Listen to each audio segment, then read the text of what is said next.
Minangkabau. Ingin tahu asal-usul nama dari Minangkabau? Mari kita kupas di Selain Musik.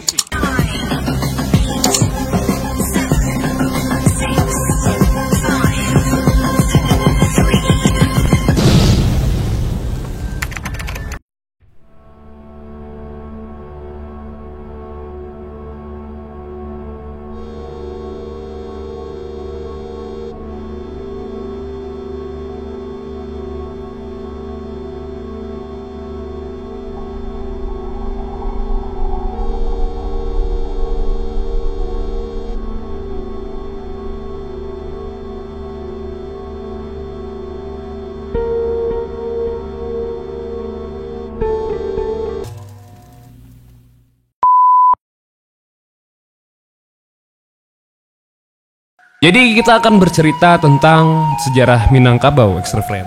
Nah, ceritanya dulu di Sumatera Barat ada sebuah kerajaan bernama Kerajaan Pagaruyung. Nah, kerajaan ini dipimpin oleh seorang raja yang adil dan bijaksana. Rakyatnya senantiasa hidup aman, damai, tentram, dan sejahtera.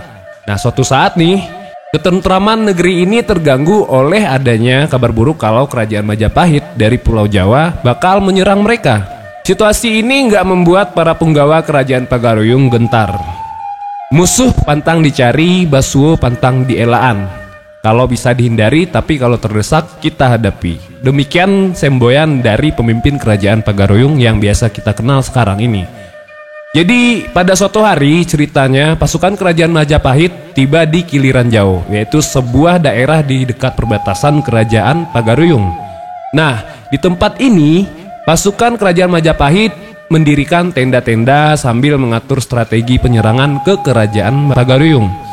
Terus saat menghadapi situasi genting itu, para pemimpin Pagaruyung pun segera untuk mengadakan sidang.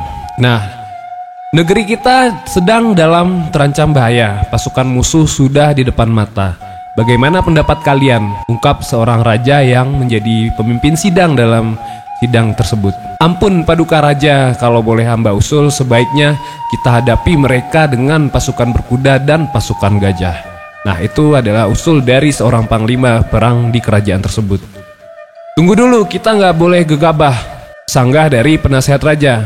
Jika kita serang mereka dengan pasukan besar, pertempuran sengit pasti akan terjadi. Nah, tentu aja peperangan ini akan menyengsarakan rakyat, kata sang raja. Nah, suasana sidang mulai memanas. Sang raja yang bijaksana itu pun segera menenangkannya. Tenang saudara-saudara, ujar sang raja. Nah, saya sepakat dengan pendapat paman penasehat, tapi apa usulan paman agar peperangan ini tidak menelan korban jiwa?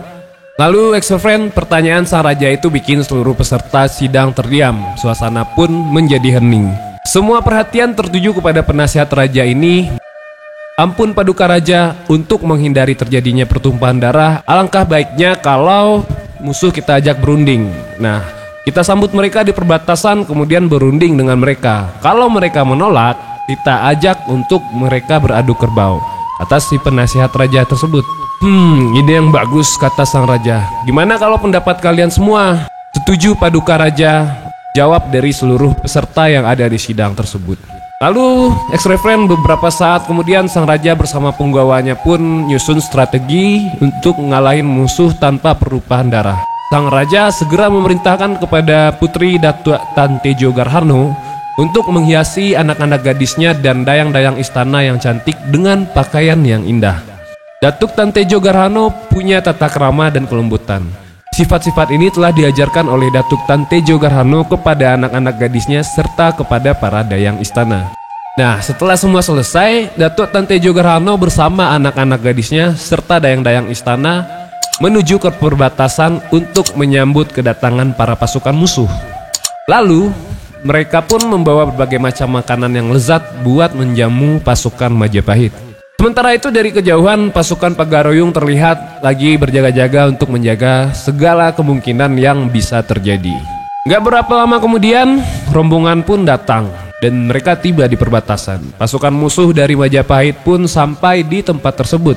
Dan kemudian Datuk Tan Tejo Garhano menyambut mereka dengan sopan dan lembut. Kami adalah utusan dari Kerajaan Pagaruyung. Raja kami sangat senang dengan kedatangan tuan-tuan di sini.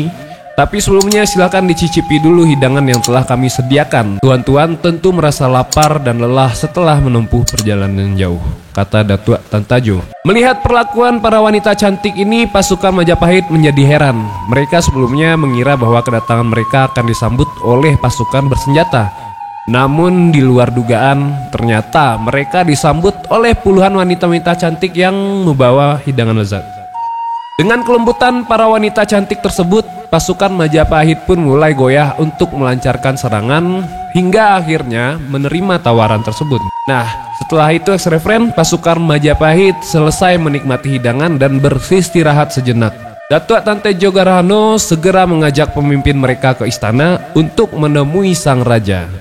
"Mari tuan, raja kami sedang menunggu tuan di istana," kata Datuk Tantejo Garahano dengan santun. "Baiklah, kalau begitu saya akan segera menemui raja kalian," jawab pemimpin pasukan tersebut.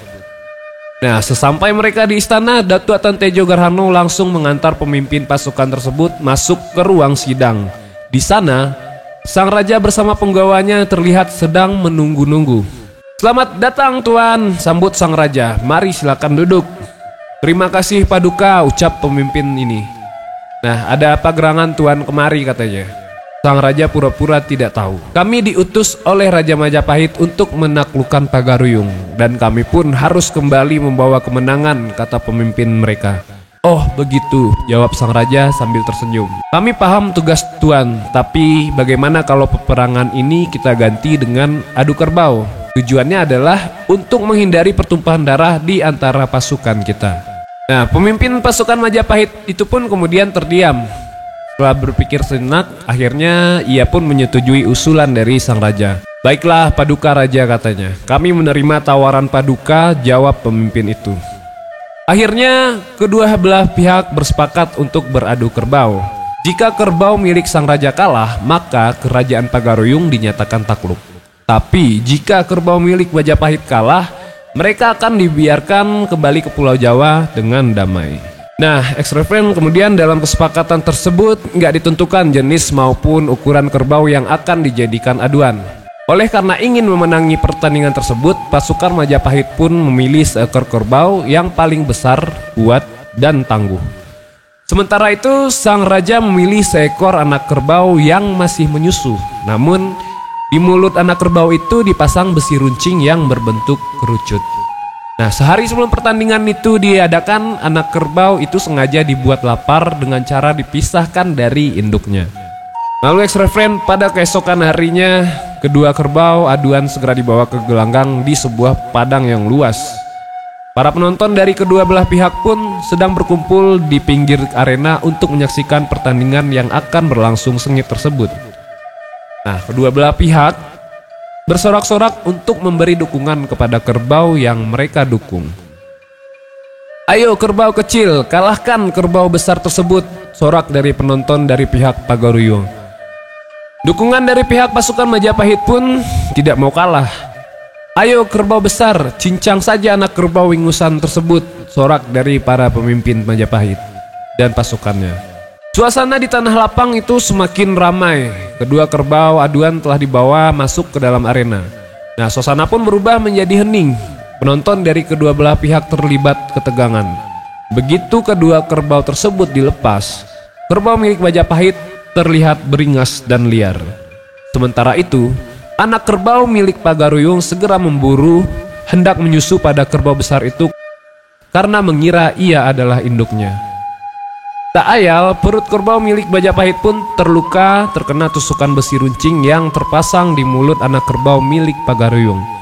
Setelah beberapa kali tusukan, kerbau punya pasukan Majapahit akhirnya roboh dan terkapar di tanah. Nah, melihat kejadian ini, penonton dari pihak Pagaruyung pun bersorak-sorak gembira. Terdengarlah sorakan Manangkabau, Manangkabau, demikian teriak mereka. Akhirnya pasukan Majapahit dinyatakan kalah dalam pertandingan ini. Mereka pun diizinkan kembali ke Majapahit dengan damai. Sementara itu, berita tentang kemenangan Kabau Pagaruyung tersebar ke seluruh pelosok negeri. Kata Manangkabau yang berarti menang kerbau menjadi pembicaraan di mana-mana. Lama-kelamaan, pengucapan kata Manang itu berubah menjadi kata Minang. Nah, sejak itulah tempat itu dinamakan Nagari Minangkabau, yang itu sebuah nagari yang biasa kita kenal dengan Minangkabau. Sebagai upaya untuk mengenang peristiwa tersebut, penduduk negeri Pagaruyung merancang sebuah rumah rangkiang atau loteng yang atapnya menyerupai tanduk kerbau. Konon katanya rumah ini dibangun di perbatasan dari tempat pasukan Majapahit dijamu oleh para wanita-wanita cantik Pagaruyung. Nah, ex-refren, demikianlah sedikit cerita tentang sejarah asal-usul nama Minangkabau. Kita akan berjumpa lagi di video lainnya. Salam selain musik.